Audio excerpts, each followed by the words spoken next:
Irmãos, boa tarde na paz do Senhor. E nós vamos começar uma oração. Que Deus assim, nos abençoe nesse momento da EBD, nos abençoe nesse santo tempo e nos separar da oração ao nosso Deus. Vamos orar. Senhor nosso Deus, nosso Pai, somos gratos por esse dia que tem se concedido a nós. Somos gratos a Deus por esse tempo que agora faz. Sabemos que tu estás em controle de tudo e sabemos que é necessário e aprovado pelo Senhor.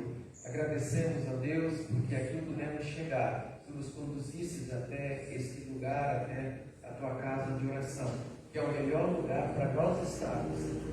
Pedimos a Deus a orientação do Senhor, a capacitação para esses momentos, para que possamos compreender a tua palavra, motivados, capacitados pelo Espírito Santo, colocarmos em prática todos os princípios, todos os ensinos. Sabemos que são importantes, são necessários para a nossa vida, Senhor.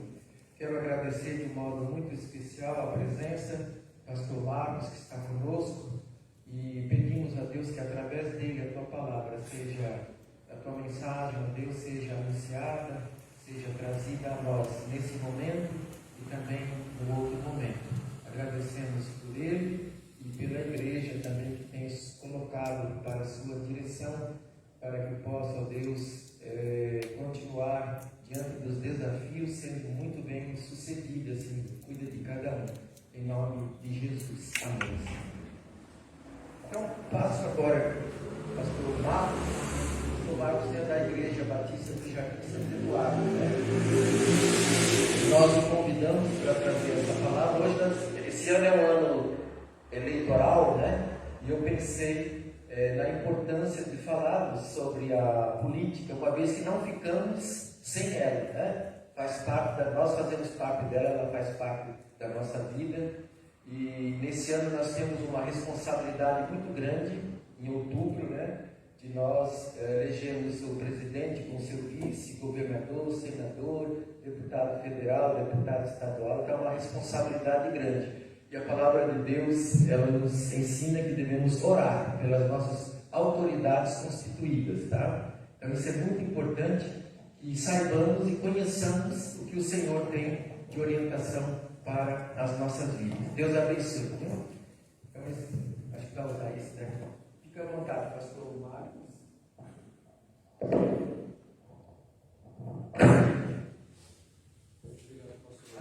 A paz do Senhor, irmãos. Eu agradeço a oportunidade de estar aqui com os irmãos. Para mim é muito bom. É a segunda vez que eu venho aqui na igreja.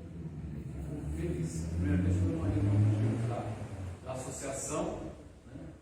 Novamente agora na escola dominical. E eu, em particular, amo a escola bíblica dominical. Então, pode ficar tranquilo. Né? Nós somos em poucos aqui. Se até você quiser desligar, pode ficar à vontade. Né? Pode ficar. Tá bom. Irmãos, eu quero, para nós não perdermos tempo, né? Eu vou esquecer um pouquinho de definições, tá? Que é importante, mas se a gente pode deixar para lá o que é política, o que deixa de ser e assim por diante. Eu quero trazer um pouco primeiro de como era a política bíblica na época, tanto do Velho Testamento como do Novo Testamento, e trazer um pouquinho disso para os dias de hoje. Porque é importante nós sabermos também um pouquinho dos dias de hoje. Né? O irmão que vai comandar, eu pedi só para colocar o primeiro slide.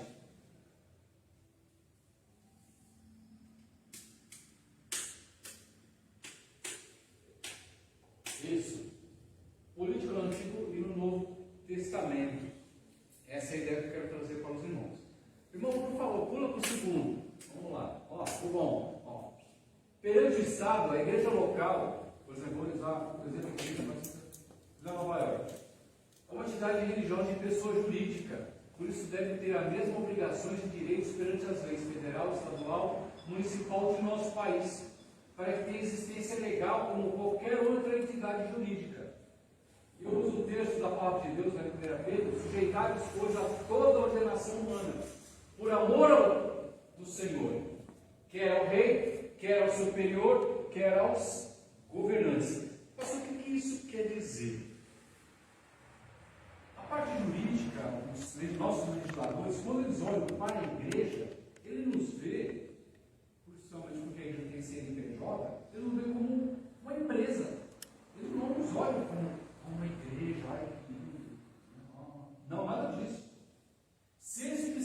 dá uma multa, eles não estão nem aí se você vem de cachorro quente ou se você prega a palavra de Deus. Eles vão e pegam a multa. Então nós, como igreja, temos que ter essa responsabilidade que perante o governo, Estado, município ou federal, nós somos uma entidade jurídica. Tá? E exatamente por sermos uma entidade jurídica, nós somos, como igreja, separados do Estado. Isso nós aprendemos desde quando estamos na Igreja Batista, né? Sermos separados do Estado. Por que a ideia de sermos separados do Estado? Porque lá no passado, no terceiro século, quando o Império Romano começou a se deteriorar, eles sacaram a ideia do cristianismo que estava crescendo no mundo, na Europa, né? No mundo, quer dizer, Europa, só tinha Europa naquela época. O que eles fizeram? Eles se juntaram à igreja para poder dominar, continuar dominando. E eles conseguiram fazer isso durante séculos. Só que nós somos separados.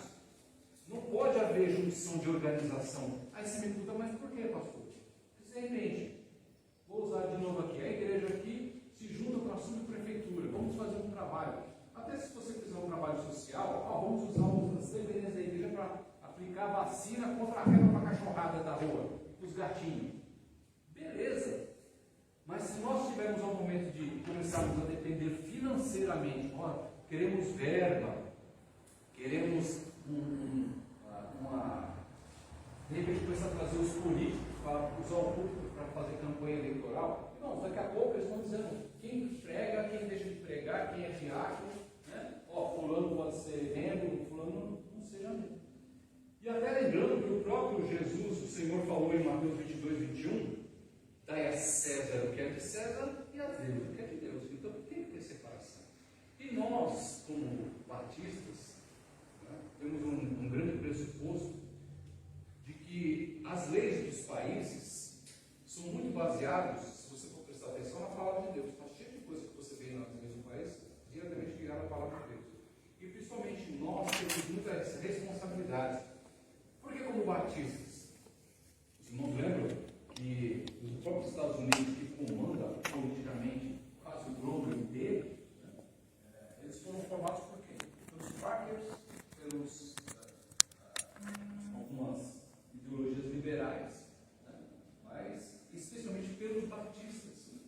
Então, criou-se aquela ideia, a partir dos Estados Unidos, de que igreja não tem nada a ver com o Estado. E graças a Deus por isso, que essa influência batista de séculos atrás acabou influenciando tanto as leis lá, como se espalhou por todo mundo.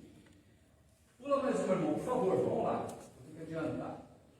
Sociedade política no Antigo Testamento, divisão na sociedade.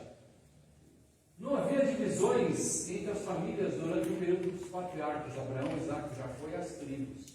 Por que eu coloco esse primeiro ponto? Irmãos, quando Deus separou Abraão e os seus filhos, não existiu entre eles alguma coisa de política.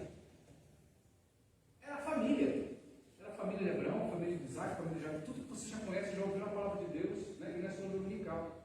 Então não existia uma classe dentro da ideia primitiva do povo de Israel. A pessoa obedecia a Abraão porque ele era o pai, obedecia a Jacó porque ele era o pai da família, e assim por diante. Então é que até entre a família de Israel, né, os próprios escravos, os servos faziam parte da família.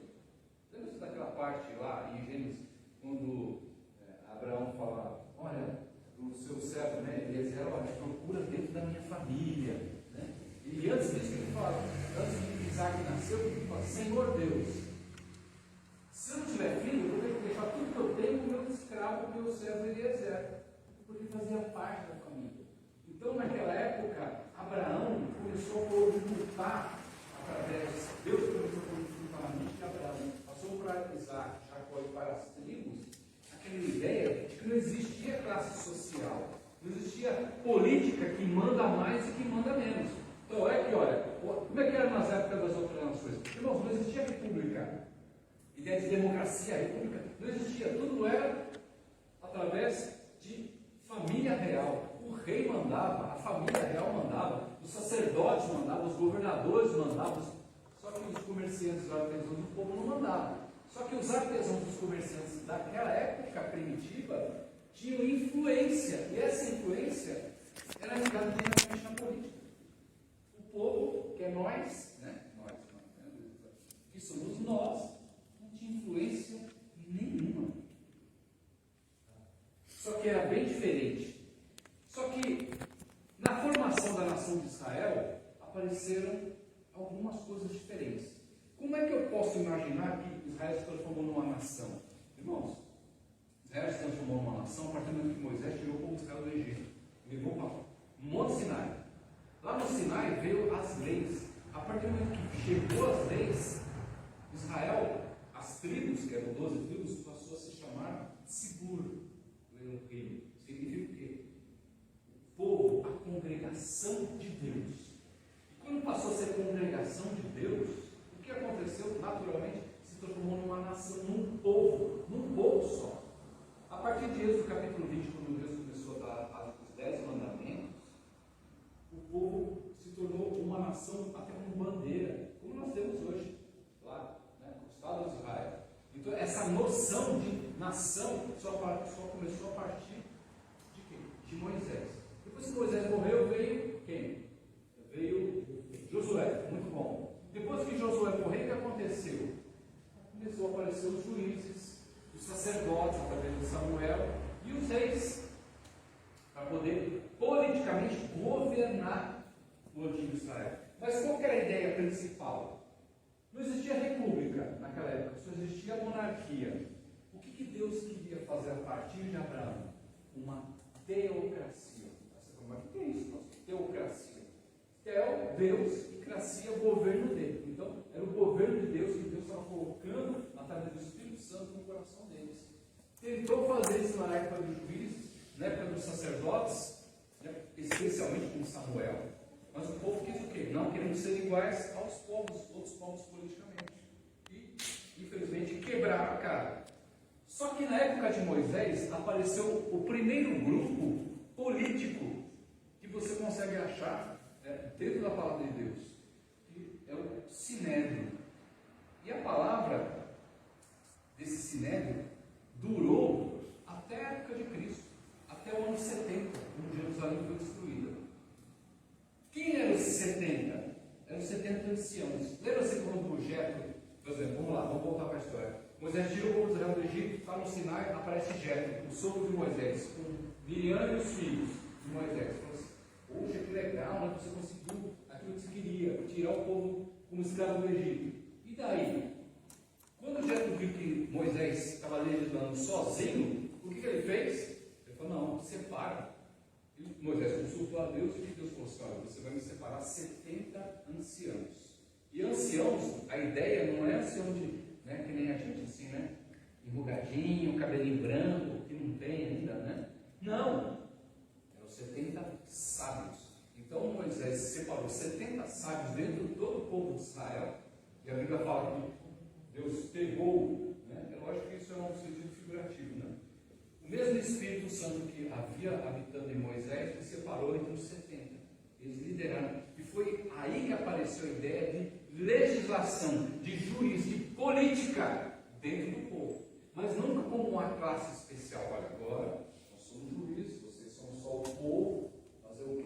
Eu sou eu e você. Não, nunca existiu isso. Essa nunca foi a ideia. Mas sim como auxiliar sempre ao líder. Tá? E isso perdurou, como eu falei, até o tempo de Jesus. Então é que foi tão importante essa ideia dos 70, quando Alexandre o Grande dominou, através da Grécia, né, todo o mundo antigo. No ano 270 a.C., ele chegou e pediu para os judeus, olha, eu quero o livro que vocês têm religioso de vocês, que só tinha, que era o quê? O Velho Testamento, que nós hoje conhecemos como Velho Testamento. Então, eu quero isso para mim. Então é que a maior biblioteca do mundo era a biblioteca de Alexandria, ali no Egito. E exatamente, ele pediu uma cópia da Torá, uma cópia da Bíblia.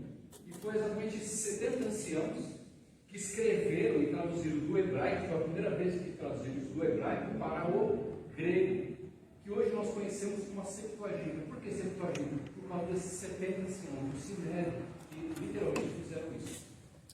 E o legal é que você consegue conhecer como era o pensamento que havia no passado. Muito legal isso. Irmão, pula mais uma aí. Vamos lá. Isso é legal. Aqui rapidinho. Grupos do Antigo Testamento, do Novo Testamento. Na parte política, os irmãos precisam entender um pouquinho, porque de repente você lê alguns textos da Bíblia, mas o que está falando aqui? Quem era saduceu, romano, os herodianos, os escribas, os saduceus, os essênios, os zelotes, que bando de gente é esse? Durante séculos, eram exatamente essas pessoas que conseguiam dominar politicamente a região. No caso dos romanos, do Império Romano, através de Roma, eles conseguiram dominar toda a Europa, uma grande parte do Oriente, todo o Oriente Médio, uma boa parte da África. Eles chegaram até parte da Índia, coisa que nem Alexandre o Grande conseguiu fazer. Então, eles dominavam sobre tudo. E no início, o Império Romano não era um império, era uma república, governada por senadores. Só que os seus generais, com aquela ideia de vamos conquistar, vamos ganhar povo, vamos fazer batalha, guerra e conquistar terras. Esses grandes generais começaram a ser maiores que os senadores.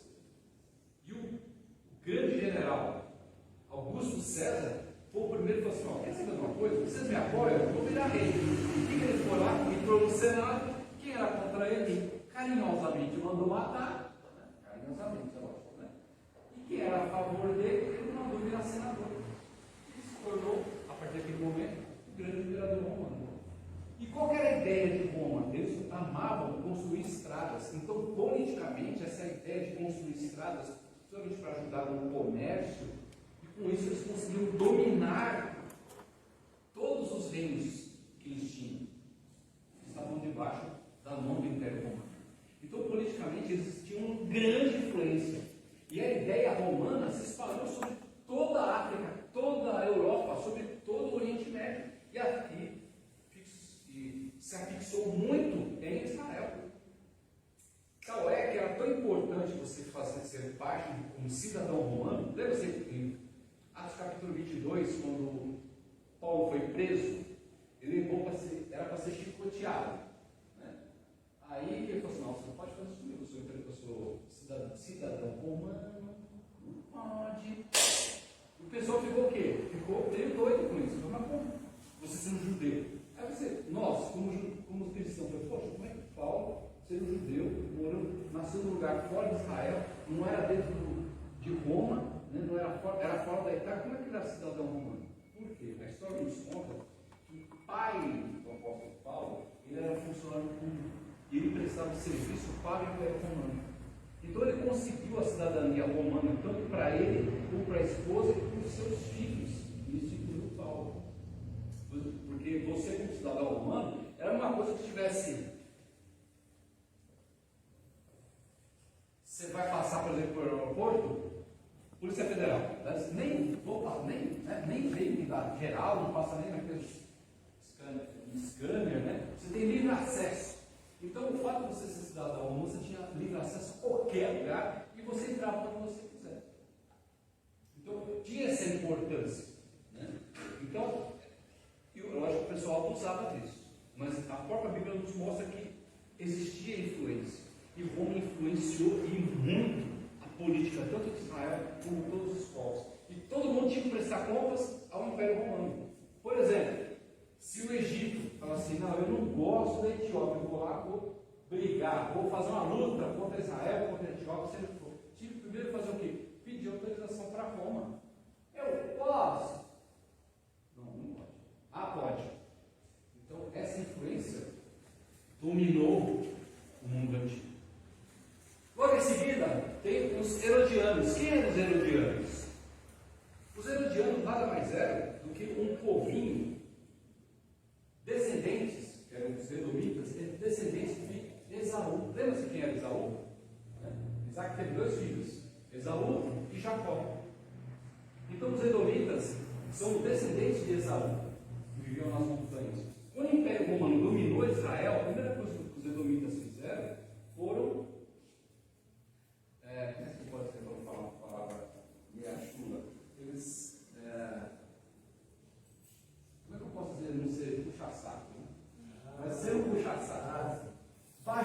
imperadores, eles foram bajular o Império Romano, e com isso eles conseguiram que uma das suas famílias influentes, que era Herodes, a família de Herodes, que eles eram edomitas, descendentes de Esaú, e eles dominaram o mundo como reis durante décadas no Estado de Israel.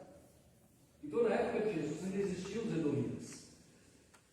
E eles eram odiados pelos judeus, porque não tinha nada a ver com a descendência de Davi, mas dominavam politicamente Israel.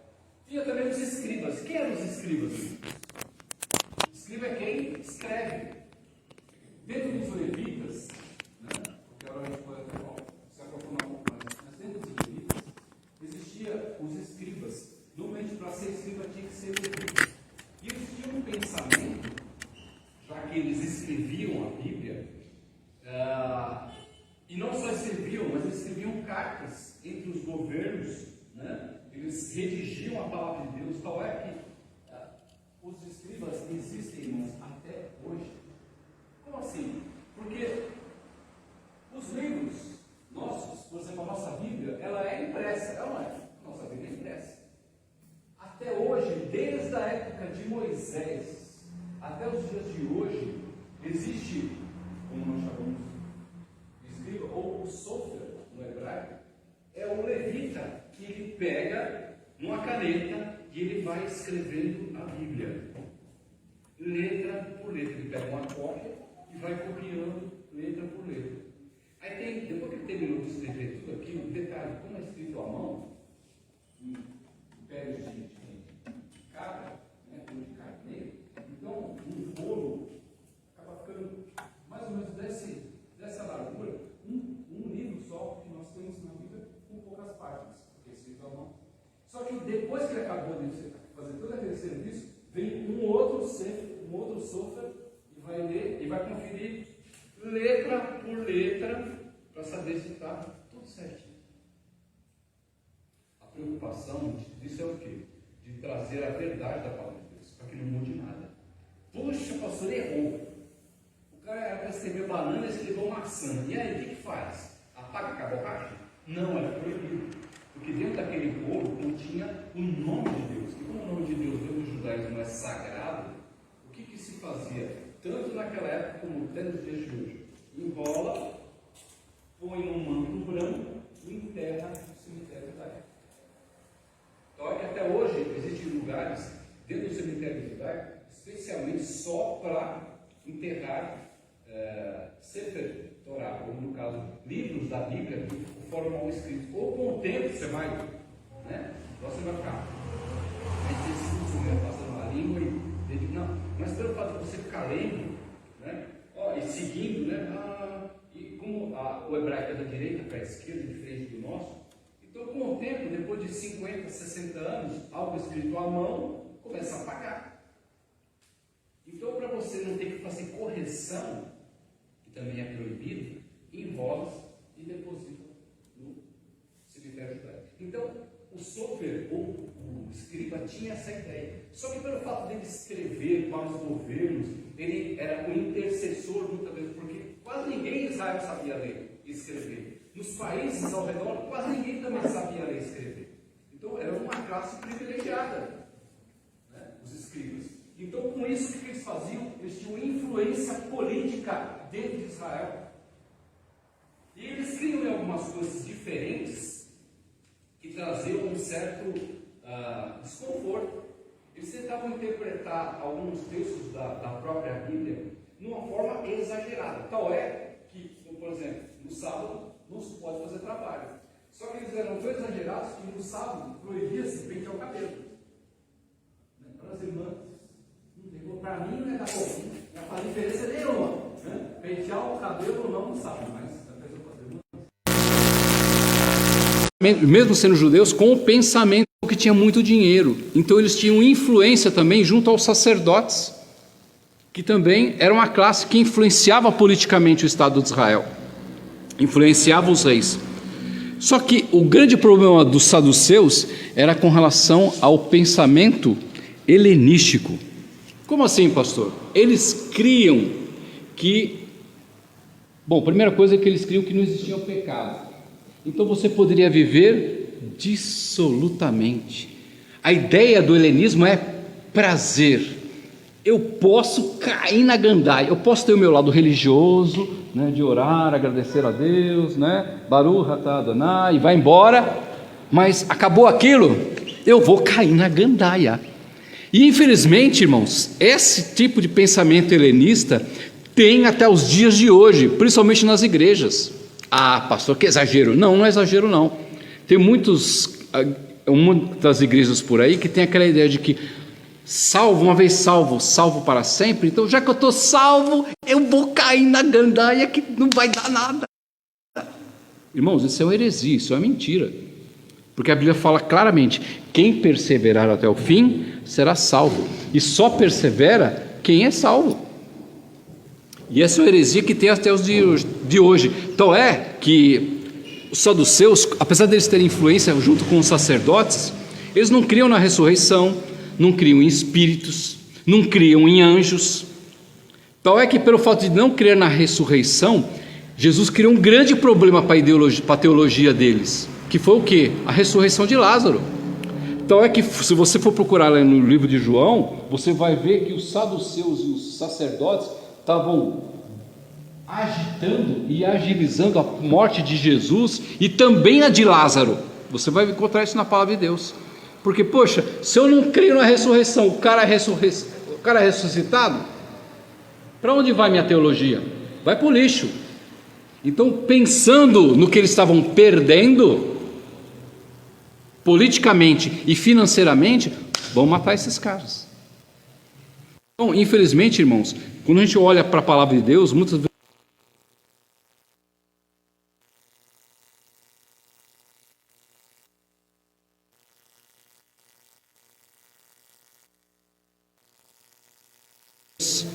que não gostavam de Jesus. Quando Jesus apareceu e falou, eu sou o rei, a família de Herodes, os irmãos lembram lá no livro de Lucas, Mateus, o que foi que Herodes fez? Um dos Herodes vai lá em Belém e mata todas as crianças de 3 anos para baixo. Então nós podemos ver que, infelizmente, até dentro das escrituras, apesar que Deus, irmãos, controla todas as coisas, o mesmo Deus que criou o céu e a terra e controla a temperatura do sol para chegar certinho aqui no nosso planeta, Ele também controla isso. Mas muitas vezes Ele deixa essas coisas até passarem para mostrar para nós como é o nosso coração. E falar em coração, né? Vamos rápido porque o relógio ali não está me esperando. Depois disso, dos saduceus, tem os essênios. Quem eram os essênios, irmãos? Era um grupo de judeus que eles gostavam de viver afastados da sociedade. Então que eles eram pessoas muito religiosas, a tal ponto de que eles nem eram casados, eram proibidos para você ser essênio, ser casado. Até tem alguns teólogos, eu em particular creio nisso pelas pesquisas que eu fiz, de que o próprio João Batista fazia parte dos essênios. E era uma comunidade que, primeira coisa, eles não gostavam do povo, do Império Romano, da imposição política de Roma em Israel.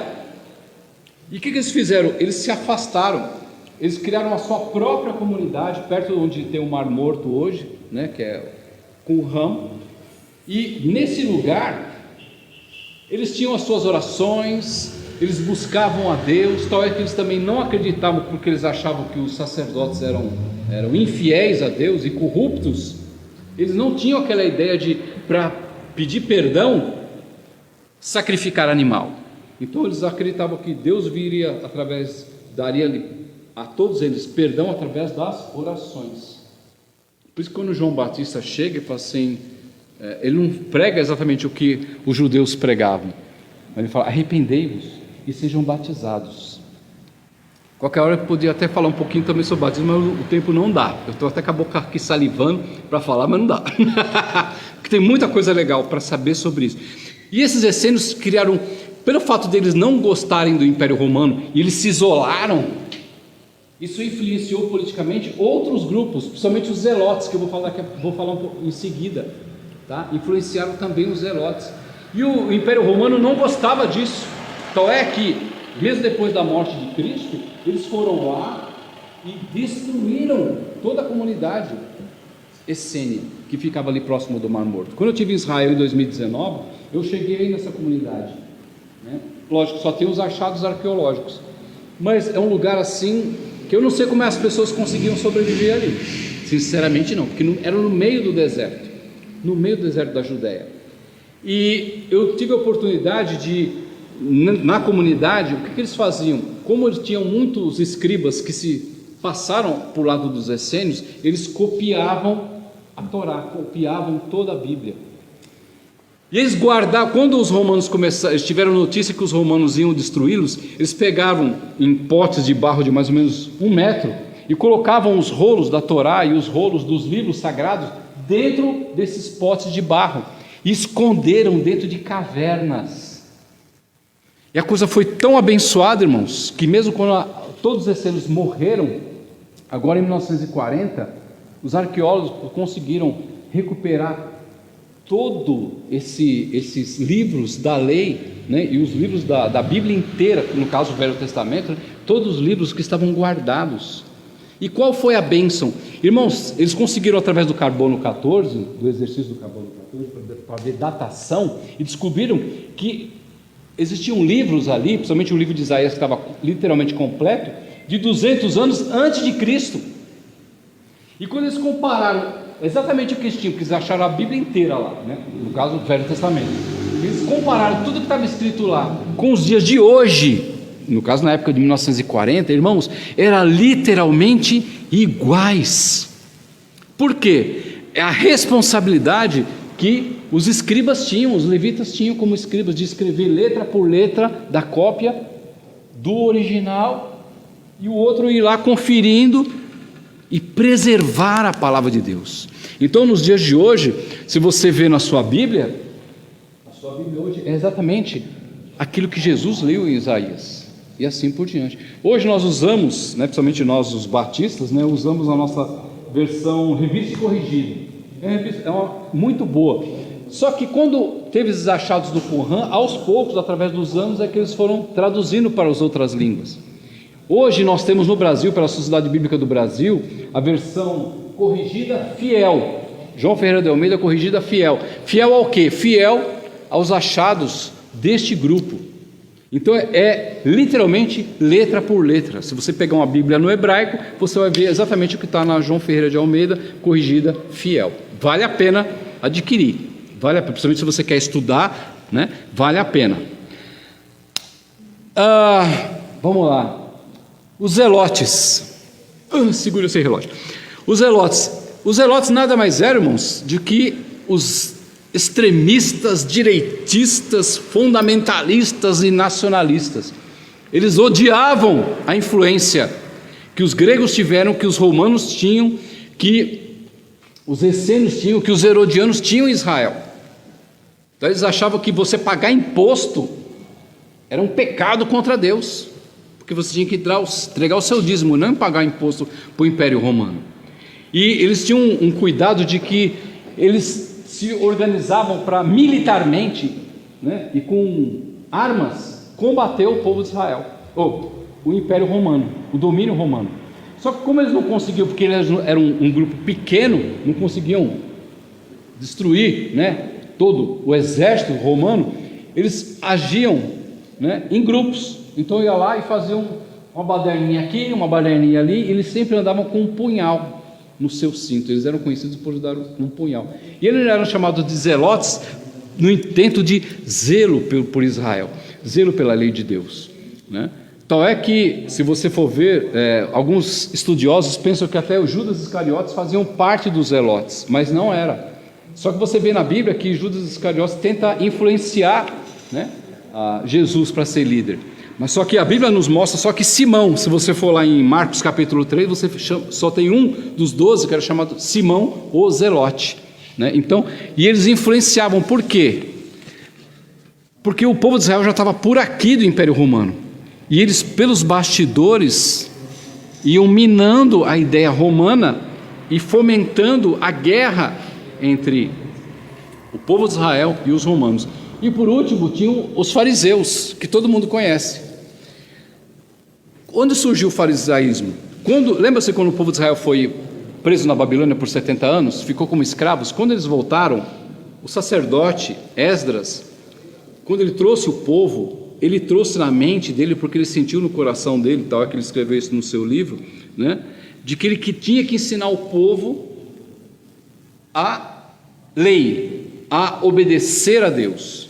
Então Esdras foi o primeiro que juntou os outros sacerdotes. Vamos criar um grupo de religiosos para ensinar ao nosso povo a ter o mesmo pensamento que na época de Moisés, o mesmo pensamento na época de Samuel e assim por diante. Então eles eram ultra zelosos, ultra religiosos, tá? Tal é que os filhinhos dos fariseus, né, os fariseuzinhos pequenininhos, tinham até uma escola só para eles, que ficava anexa ao templo de Jerusalém. Se você for ver lá em em Lucas capítulo 2, você vê que Jesus, aos 12 anos, foi encontrado aonde? Conversando com os religiosos. Exatamente na Yeshivá, que era a escola de farisaísmo judaico, conversando com eles. Então, por causa do quê? Da influência que eles tinham, né?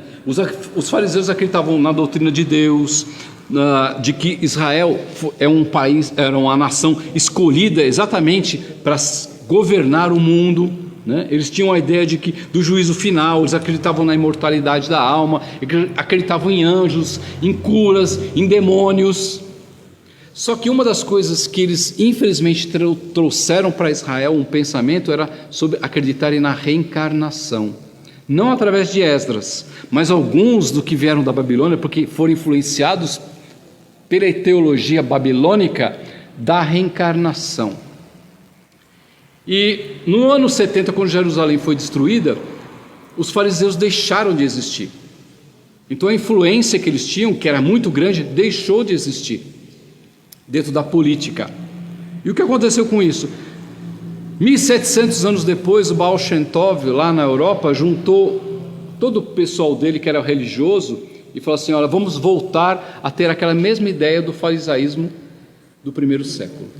Então ele juntou o pessoal e voltou a ter aquela ideia dos fariseus, só que com um nome diferente, né? É o que chamam de hoje de Hassidim. E como esse Baal Shem Tov só usava roupa preta, se você for ver em vários lugares, você vê em qualquer jornal nacional, qualquer outra programação, sempre você vai ver aquele pessoal de preto, né, com um chapelão na cabeça, barbão, né, com as trancinhas na cabeça, no cabelo, que é o peote, né, com trancinha que nem eu estou usando, qualquer hora a gente pode até falar sobre isso aí.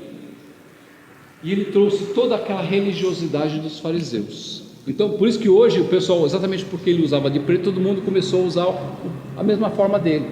E eu, em particular, irmãos, eu sou judeu convertido, eu tinha 15 anos, e eu participava desse grupo dos Hassidim, eu era fariseu, de uma sinagoga farisaica. E quando eu me converti, uma das coisas que mais me chocou a minha mente, primeiro foi com relação à reencarnação, quando eu comecei a ler em Hebreus 9:27, né, que fala: ao homem destinado a morrer uma só vez, vindo depois disso o juízo. Isso quebrou essa ideia na minha cabeça. Mas quando eu conheci Jesus, irmãos, para mim foi um choque, como se tivesse colocado o dedo numa tomada de 220, porque o que você aprende sobre religiosidade, você vê dentro da palavra de Deus que não tem nada a ver. E hoje, pastor, em Israel, irmãos, hoje em Israel existe todo tipo de partido político, o partido dos fariseus, partidos socialistas, comunistas, tem até partido árabe, né? Mas, e para nós, irmão, por favor, passa mais um aí, só para a gente tentar terminar, vamos lá, preciso falar disso. Mundialmente, estamos divididos hoje em duas categorias: o comunismo, que é uma ideologia, guarde isso, ideologia de um movimento político, filosófico, social e econômico, cujo objetivo final é o estabelecimento de uma sociedade comum, estruturada sobre a igualdade, ideias de igualitarismo. Isso é pura mentira. Propriedade comum dos meios de produção. Deixa eu dar uma pausa aqui. Sociedade comum significa o quê? Propriedade comum. Você tem a sua casa própria? Se você estivesse no comunismo, que o nosso Brasil é capitalismo, você não teria a sua casa própria, porque tudo é do Estado. Por isso que fala ali, ó, sobre o poder do Estado. O comunismo é uma forma específica de socialismo. Irmãos, por que eu falei isso? Se você tem a sua casa, se você está dentro de uma sociedade socialista, comunista, de repente, chega alguém do partido, e interessante, né? Só tem um partido. Nesses países comunistas só tem um partido, não tem segundo nem terceiro. Ele chega para você na porta da sua casa, estou aqui, você tem 30 dias, né, ou 15 dias, isso é real, tá? 15 dias para você se mudar, se você, por exemplo, mora no Tatuapé, mora no Tatuapé, você tem 15 dias para se mudar porque alguém de um cargo maior, dentro do partido, quer exatamente a sua casa. Como a sua casa não é sua, mas pertence ao Estado, você tem 15 dias para mudar, arruma suas coisas aí. Ah, mas eu vou para onde? Cidade Tiradentes. O quê? Mas meus filhos estudam aqui do meu lado, né? O meu trabalho é na rua de trás. Problema seu. É o Estado que manda. Você não tem liberdade. Essa é a ideia. Então você viu o escrito que eu coloquei? É uma ideologia. E pelo fato de ser ideologia, irmãos, eu vou passar algumas coisas que eu fiz uma pesquisa e nem foi ninguém que me falou, tá? Com relação a isso, o comunismo, eles são a favor do homossexualismo, da igualdade de gênero, do aborto, da pedofilia, da desconstrução da família. Tal é que nos países comunistas, pega o registro de nascimento da pessoa, não está marcado pai nem mãe, responsável A, responsável B. Então pode ser 2 homens, 2 mulheres, ou seja lá o que for. Entende? Porque eles querem a desconstrução da família. Sou a favor de casamentos mistos, sou a favor do incesto.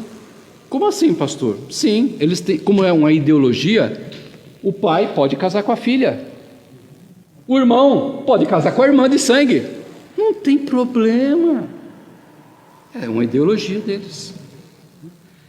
Proibição de bens empresariais, bens imóveis, né? Restrição dos meios de comunicação, internet. O pessoal tem celular? Não. Se você for em Cuba, se você for na Coreia do Norte, não. Na China, você até tem celular e tem internet. Só que se você for procurar Igreja Batista Vila Nova York.com.br, trava. É só dentro da China. Você quer procurar um site fora, Google, esquece. Você não tem essa liberdade. Tudo sobre o poder do Estado. Nas escolas, eles ensinam o ateísmo e a cientologia e, principalmente, a ideia da desconstrução da religião. Mas, pastor, se você for na Rússia, você vê igrejas lá. Sim, a igreja ortodoxa russa. A própria Rússia, que é o berço do comunismo, não é mais comunista. Porque eu te pergunto, qual é o país que deu certo? Venezuela, depois dos Estados Unidos, dentro de toda a América, a Venezuela era o país mais rico depois dos Estados Unidos. Hoje as pessoas estão catando lixo para comer. No mês passado, eu estava assistindo uma reportagem em que está faltando gatos, cachorros e animais, porque estão matando para comer, porque não tem o que comer, irmãos. Salário mínimo na Venezuela, comparado ao real, R$18. Você vai viver como? As pessoas estão migrando para o Brasil. Isso é um absurdo, irmãos. Isso é um absurdo. Em comparação, do outro lado, temos o capitalismo. É um sistema econômico, não é uma ideologia. Sistema econômico baseado na propriedade privada dos meios de produção e operação com fins lucrativos, onde todos podem crescer financeiramente. Não é só o Estado, qualquer pessoa. As características centrais desse sistema incluem o trabalho assalariado, o livre comércio, um sistema de preços e mercados competitivos, sem a ação do Estado. Num país comunista, você chega, ó, seu irmão, eu quero abrir uma padaria, né? Se português, horário, né? Eu quero abrir uma esquina, tem uma padaria. O que ele faz ali no país como capitalista? Vou lá na junta comercial, faço meu CNPJ, acabou. O dinheiro é meu. No país comunista, não. Você vai pedir autorização, eu quero fazer uma padaria. Tá bom, só que a padaria é nossa. O Estado comanda. Vou fazer o seguinte: vou colocar alguns funcionários, você vai ser o funcionário principal. Você tem isso de lucro? Isso é meu, e isso aqui é seu. É assim. Porque não pode ter lucro. Todos eles comandam. Eu não vou falar com relação qual o pensamento do capitalismo, porque todos nós aqui somos capitalistas e sabemos, né? Mas e na nossa política brasileira, irmãos? Irmãos, como pastor me perdoa, né? Por causa do horário. Mas como pastor, irmãos, eu não posso dizer em quem você deve votar, nem o pastor Adolfo. Mas como pastor, eu tenho a obrigação de dizer em quem você não deve votar. Eu fiz uma pesquisa no nosso Congresso Nacional e no nosso Senado Federal. E, infelizmente, eu achei alguns projetos de lei. Eu gostaria de passar os projetos de lei que eu achei. Legalização do aborto no nosso Congresso Nacional Brasil 2022, tá? Projeto de legalização da pedofilia, do casamento entre pais e filhos e irmãos, proibição dos bens imóveis à população. Se você estiver dentro do governo, você tem os seus bens imóveis reservados. Se você não for, liberação das drogas, a liberdade dos presos em contravenção penal. Por exemplo, um pequeno furto, foi pego, mão na cabeça, não é preso. Pequenos roubos, tem uma deputada que falou descaradamente na televisão, se você chegar, mão na cabeça, passa o seu celular aí, não dá nada, porque é para você usar. Eu não tenho celular, então eu tenho o direito de te roubar com arma na sua cara. Isso, muito bem, obrigado, irmão. Não estou mentindo. Tem um projeto de lei para extinção da polícia militar em todos os estados do Brasil. Por que será, né, irmãos? Por que será? Projeto de lei da diminuição de penas para crimes de corrupção. E tem um projeto que foi essa semana, foi colocado, eu achei lindo, limite de renda à população. Lembra-se em 1990, quando o Collor confiscou o nosso dinheiro? Acho que era 5 mil, né? Que podia ter no máximo na poupança, né? Muita gente se matou. Exatamente essa mesma ideia, eles querem colocar como projeto de lei. Vou fazer um exemplo. O irmão aqui, olha o irmão. O irmão Pedro ganha 15 mil reais. Não sei o que o irmão faz, mas ganha 15 mil reais. Se entrar essa lei, irmão, é só 2. Mas os outros, você vai entrar no redutor salarial. E esse redutor vai te dar só 2. Você trabalha para ganhar 15, mas você vai ganhar 2. E os outros 13 vai para o bolso do Estado. Olha que lindo, irmãos. Maravilhoso isso. E tem um projeto de lei proibindo, como a nossa Constituição diz, que nós somos um Estado laico, proibindo a religião no país. Aí eu falei, puxa, mas tanto projeto de lei maravilhoso. Eu falei, quem são os cabeças, os que indicam esses projetos? Aí eu comecei a pesquisar na internet, dentro do Senado, porque eu sou funcionário público também, eu sou militar.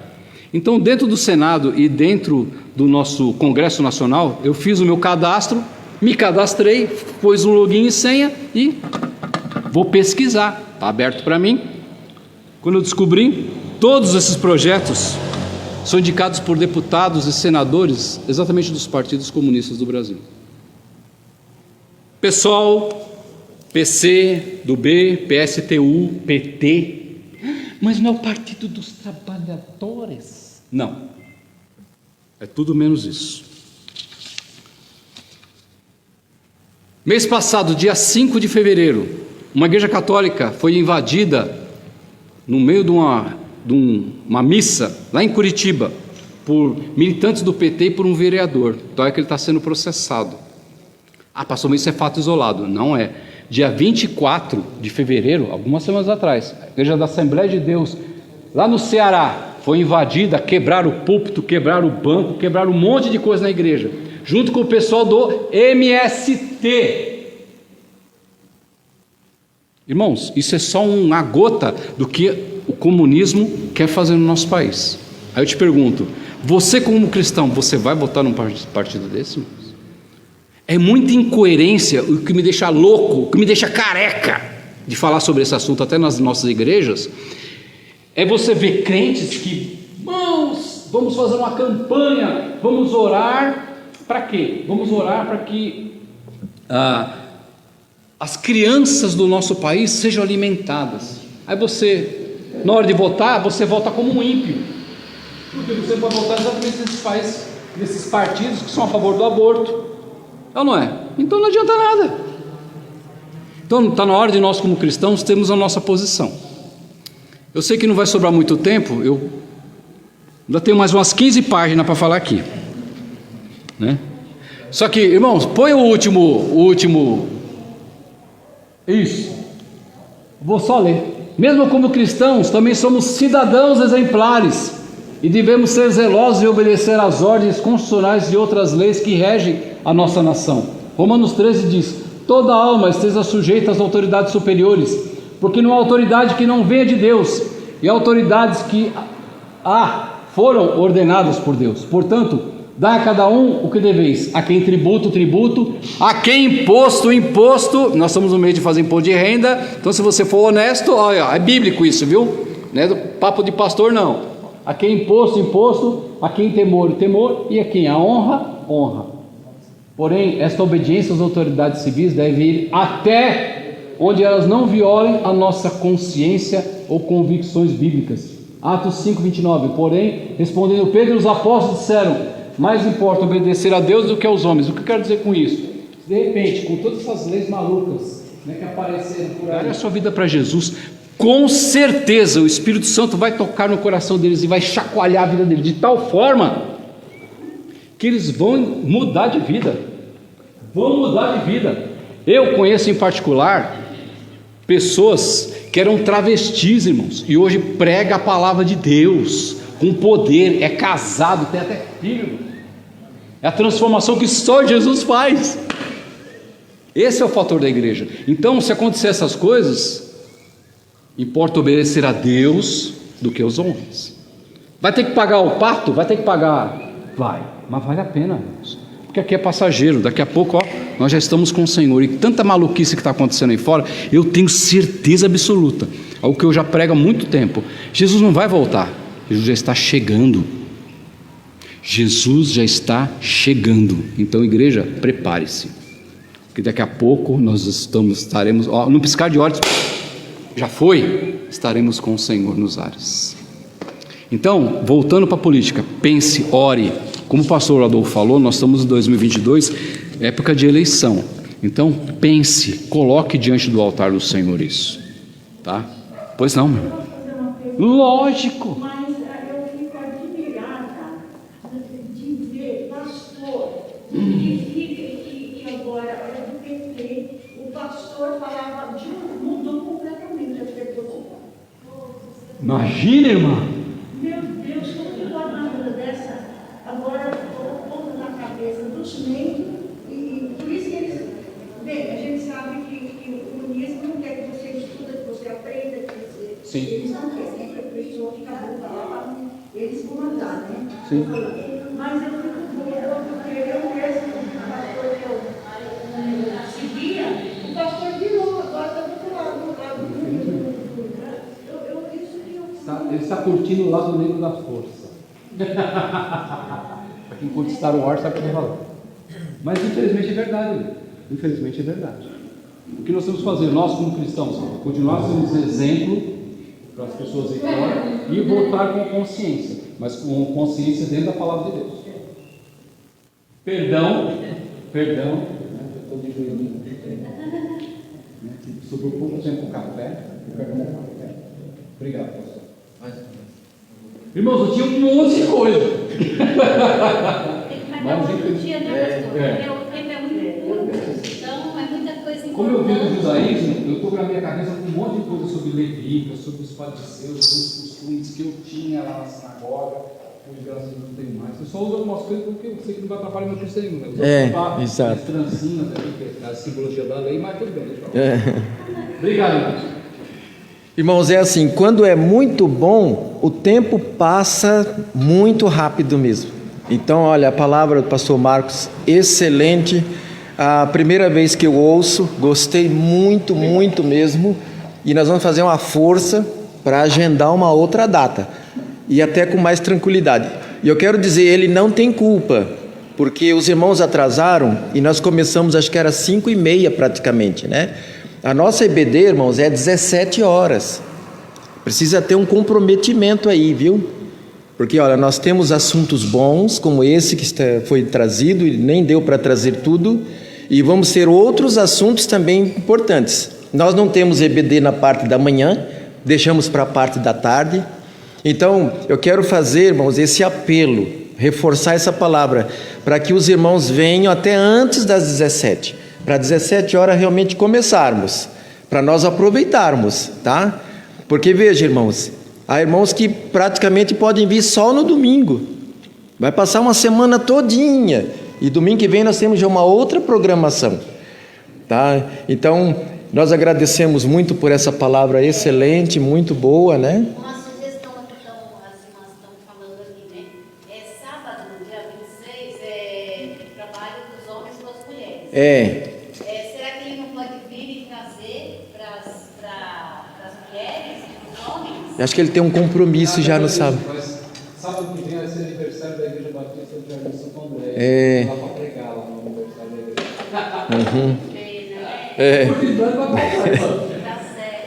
Mas nós vamos, sem dúvida, agendar uma outra data para o pastor Marcos estar conosco, né?